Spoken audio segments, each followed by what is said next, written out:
Now, the next question is, well, was this entirely unpredictable, this rapid decline? Now, to some extent, if you follow Toronto Real Estate Board numbers, where they publish statistics every month, it kind of wasn't obvious that this was happening, right? Because, I'll rewind, if we look at the statistics for April as an example. So in April, they published their data, and in April's numbers, which came out when? First week of May, right? They come out kind of a week after the month. So in April, if we just consider this for a second, April, sales were down 4%, but prices actually hit their peak. They were 920K. In March, I think the average was like 915. So prices actually went up on a month-over-month basis, and sales were down slightly. So on the surface, most people are looking at these numbers like, who cares if sales are down a little bit? The prices are very strong, and prices are up year over year. It wasn't until May, well, May's numbers, I should say, where sales went down close to 20%. It may have been 18. And the average price of a home dropped to something like $865. Now, normally I said we don't really compare month-over-month changes because there's seasonal differences, even in average prices. But prices don't normally fall between April and May. Those are really peak months. So something was actually going on. And if you're just watching the real estate data, you wouldn't have known this until early June, right?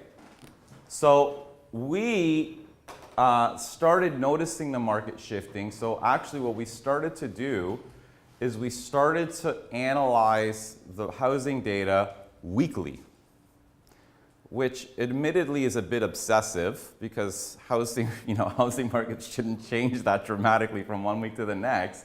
But it's an obsession that's rooted in this underlying fear and anxiety we have that our clients are going to make a bad decision based on something that was preventable. That's kind of what freaks me out. Making a decision that's wrong, where if we had looked at information differently, we would have avoided it, right? And I'll show you what I mean. When you start looking at the data weekly, you get a very different picture of what's going on in the market. So for starters, let's look at how the volume of new listings coming onto the market was changing on a week-over-week basis. So we would just take 7-day periods in 2017 compared to the same 7-day period in 2016. And what we saw was very different. For up until mid-March, new listings were either flat or down year over year. Then all of a sudden, by the third week of March, new listings were up over 50%. New listings don't usually increase 50% year over year. That's a very dramatic increase. And they went up again, 45, and then over 60.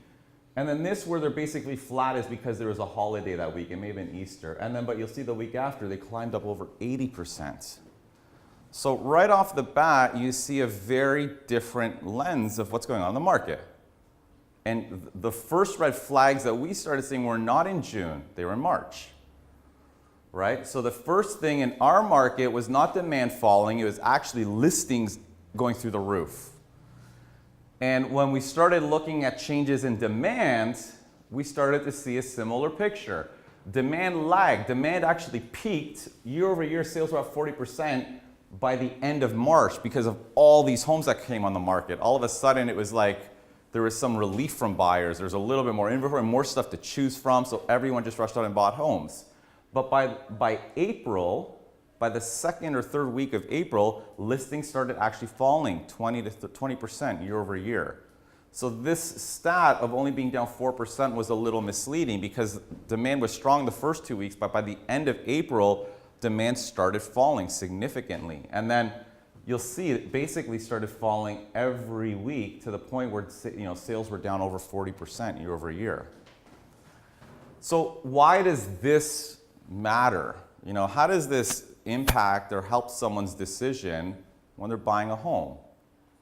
We had clients who were looking at buying in April, And what we had said to them at the time was, for starters, A, you stand a better shot of winning now because there's more inventory and there are fewer buyers, right? But the downside to that is you have a home to sell. And the market is not moving in your direction when it comes time to selling. So decide what to do. That's our fear. You know, you're going to buy and then you're going to go to list and the market's not going to be in your favor. So many of them still bought, but what ended up happening was they just listed very quickly. We didn't wait 6 weeks, which is what a lot of people did. And then by the time they listed, their market got cut out from under them. And similarly, when we listed very quickly and they got that first offer that was 5% less than what they were expecting, we didn't, you know, the seller's instinct is just to wait it out, obviously, to get the price that they want. You know, and our advice to them at the time was, I mean, absolutely, if you can afford to, but you have 3 weeks to sell your home. And the market is not moving in your favor, meaning every week that you wait, there are more homes coming in the market and there are fewer sales happening, meaning demand is declining. So the likelihood of you getting more 3 weeks from now or 2 weeks from now is less, right?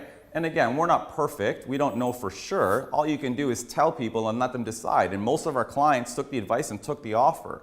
You know, and the sellers that are contacting us now are the ones that regret not taking that offer they got in May because they thought they could get more, because they didn't see what was going on. If you saw what was going on, you would have said, sell it, because the market's not in my favor as a seller. And certainly if you don't need to sell, you could hold out, but if you have to sell, you're going to sell. Does that make sense?